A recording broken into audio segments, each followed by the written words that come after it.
Rohel Aguilera Maderos was in court over the weekend on vehicular homicide charges. Witnesses reported seeing him speeding down I-70 before impact. He told investigators the truck's brakes failed. Well, our investigator, Rick Salinger, wanted to see for himself just how dangerous that stretch of I-70 can be, so he hopped into a semi for the ride. Rick, how did it go? Well, Jim, the driver of the truck involved in the crash worked for a company called Castellano 3 out of Houston, Texas. His command of the English language appears to have been limited, and he may not have been familiar with these roads. So today, we went with someone who definitely was. If anyone knows how to drive an 18-wheeler, it's Harold Trent. He's director of the United States Truck Driving School in Wheat Ridge. He took us down Lookout Mountain to show us how this is supposed to be driven. The yellow sign warns steep grade, sharp curves ahead. Meaning that be in a gear low enough that will keep you in control. He says that will make it less necessary to use the brakes. We found there were uphill stretches where the out-of-control driver could have slowed. And here comes the well-marked runaway truck ramp. The suspect truck barreled on past it, instead moving to the left and forcing a pickup off the road. He should have exited right here and followed that truck ramp around. By now, the chance to move into a lower gear appears to have passed. It's nearly impossible for a driver to make a downshift at that rate of speed. The driver of the runaway truck said his brakes failed. Trent showed us how the brakes get hot, making the gap between the drum and the shoe too great. It's too big. They just can't make contact with the brake drum any longer. But even after the runaway truck ramp filled with sand and gravel was passed, there were other opportunities to stop. Could you have pulled off here? Yes, he absolutely could have started shutting the truck down here. Instead, the truck continued on to Denver West, and this was the horrifying result. Since shortly after this accident occurred right here, we have been in touch with the Federal Motor Carrier Safety Administration. It says Castellano 3, the company whose truck was involved in this accident, has had slightly more than the U.S. average number of vehicles taken out of service after inspections, and some of those were due to brake problems. Live along I-70 at Denver West, Rick Salinger, covering Colorado.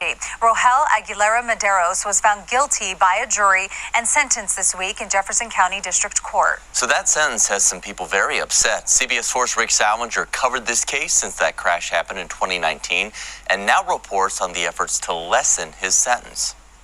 James Cogan, the attorney for the truck driver, says there will be an appeal, but it won't be based on that 110-year sentence. Instead, it will be about any errors that might have occurred during the trial. But still, that sentence is raising more than just eyebrows. For those who drive the big rigs, what happened in Colorado this week is startling. 110 years in prison for Rohel Aguilera Maderos in the fiery 2019 crash that occurred after losing his brakes. It's unbelievable, honestly, because it could happen anytime, anywhere. And if the brakes fail, the brakes fail. It's a malfunction. 4 people were killed. The truck driver convicted of vehicular homicide, assault, and recklessness, bypassing a runaway truck ramp and swerving in the stopped traffic on I-70. I'm begging for forgiveness. His attorney told CBS 4 there will be an appeal. An online petition on change.org has around 2 million signatures now calling for clemency or commutation of the sentence. The governor addressed that. We review all clemency applications. We've yet to receive one from the individual. Some, but not all, the victims of the crash settled lawsuits against the trucking company involved, but it has since gone out of business. The truck driver now left to bear the brunt of what happened. The loss of life is sad regardless, but 110 years, that seems a bit much. Truckers like him who pass by on I-70 may not notice, but there's a small memorial to this very major crash. Hello everyone, it's your sister Roland, and all I need is a few minutes to discuss this case about the I-70 crash that happened on April 25th of 2019 involving this young man, Rohel Aguilera Maderos, who was 23 at the time. This crash resulted in 4 people losing their lives. It was like over 27 to 28 cars that were damaged. People were injured. And then this young man's life has changed forever. His life will never be the same. The name of the victims are Stanley Paulitano, he was 69. William Bailey, he was 67. Doyle Harrison was 61, and Miguel Lamas Arellano was 24. Obviously there were 4 men, and these men lost their lives. I mean, it was horrible because they had to take time to identify the body because it went up in flames. So this case started trending because of the outcome of the trial. In the sentencing, he received 110 years for this crash. He stated that he didn't have any brakes. His brakes gave out, so he couldn't stop. That's what he said.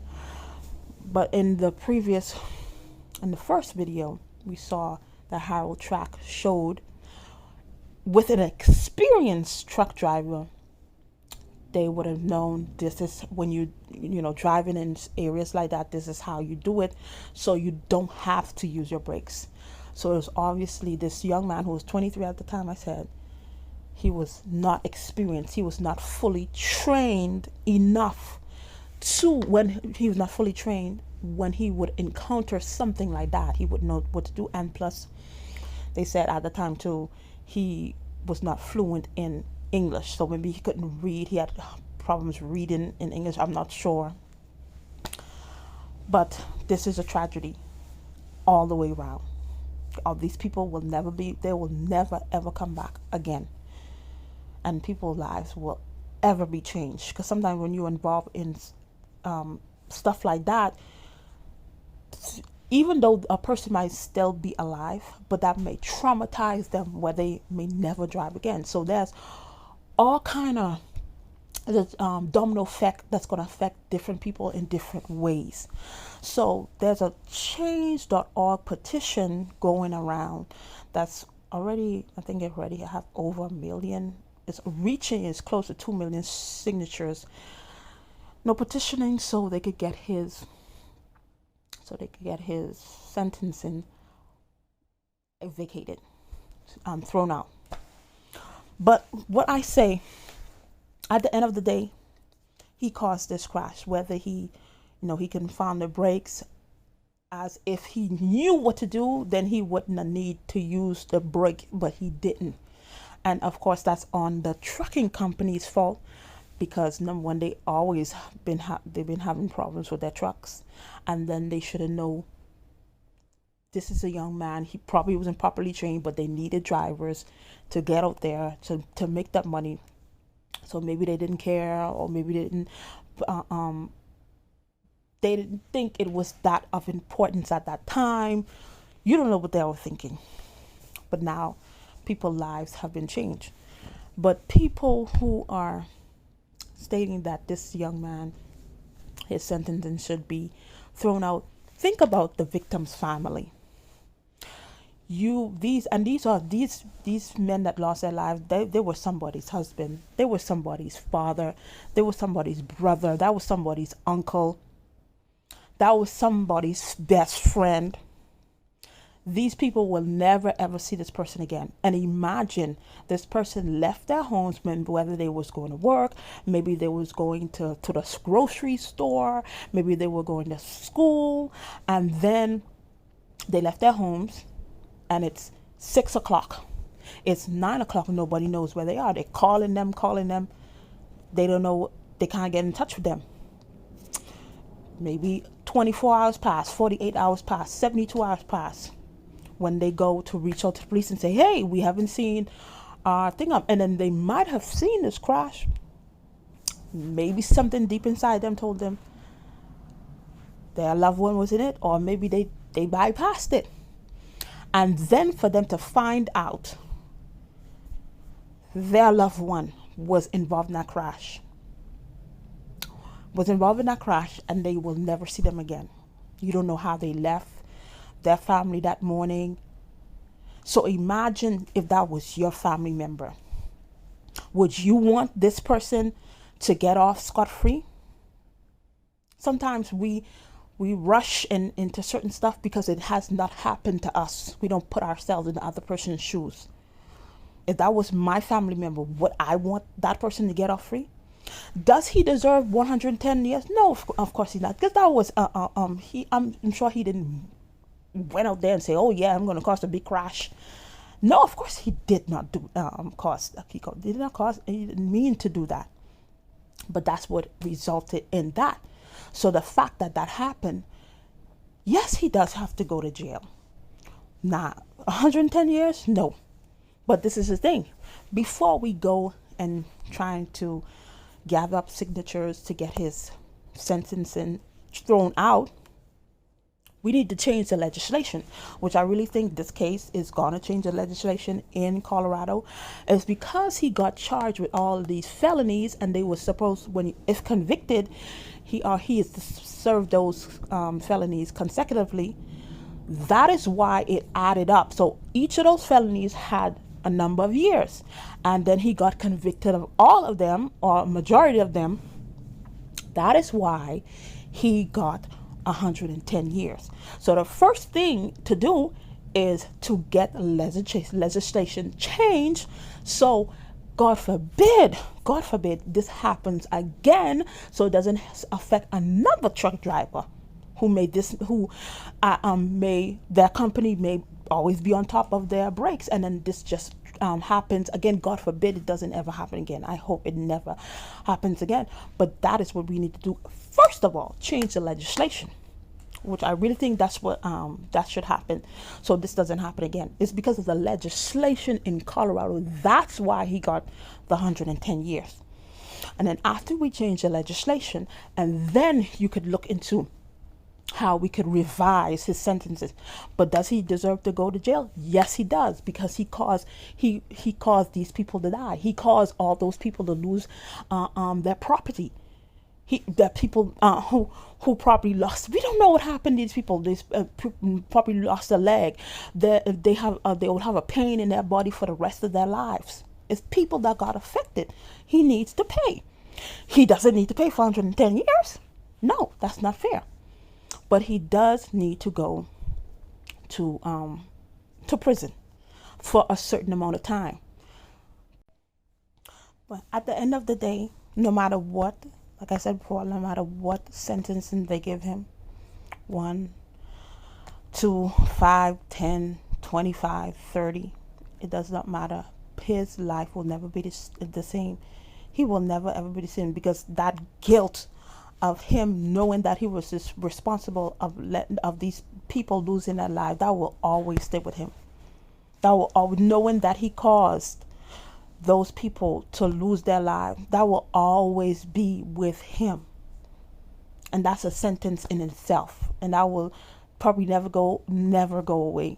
Even if it's, he maybe forgive himself, he gets therapy, but now here and there it will always pop up, and you will always feel that guilt.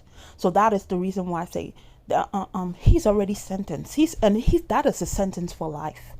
That is a sentence for life.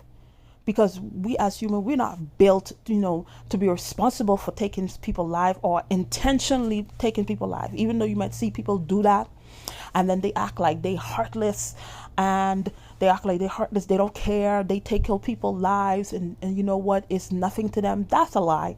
Because if you don't care, then you cannot be judged. When it's time for you to judge, go before God to be judged, you cannot be judged, because you don't know what you were doing, which is not true. You may pretend like you don't care and you have taken these people's lives, but when you're by yourself, how it haunts you. And this will haunt this young man forever. And he was 23 at the time, so his brain wasn't even fully developed. So now his brain is going to get fully developed with knowing that this is what he caused. I mean, this is a tragedy. And then because of this, people are forgetting, not a lot of people are forgetting the victims that died in this family, in this tragedy. Yes, we can focus on him, get things changed for him, a step at a time. Let's just start with legislation, of course. But then what about the families of the victims? They didn't know when they were leaving their house that this was going to happen. They didn't know that. And then this is a cautionary tale, because I've seen too a lot of people pushing, start a trucking company, because that have come on my lap. So this is another thing. Make sure whoever you're sending out there representing your company, they are fully trained in whatever scenarios, whatever they may encounter on the road. They are fully trained to overcome those stuff, because but when it was all said and done, this trucking company couldn't even stay open because they had so many lawsuits. So this is a tragedy all the way around. I mean, there's no winners in this at all. There's no winners, because even though, they might get his sentence vacated, but like I said, he's sentenced for life. That guilt will never go away. And some people, when we have guilt, not saying that's what he does, they do all kind of different things to get rid of it, but that will never go away. It will never. So that's all I have to say on this this tragedy. Let's focus on trying to change the law first, and then we could focus on that's what people want to do, focus on getting his sentence reduced, because yes, he does deserve to go to jail, because he was responsible for these people's lives. And these people, he has the opportunity. He'll be able maybe to get married one day, have children, see his grandchildren. But these people, it's over for them. They will never experience that again. So thank you for watching, and I'll see you in another video. Bye.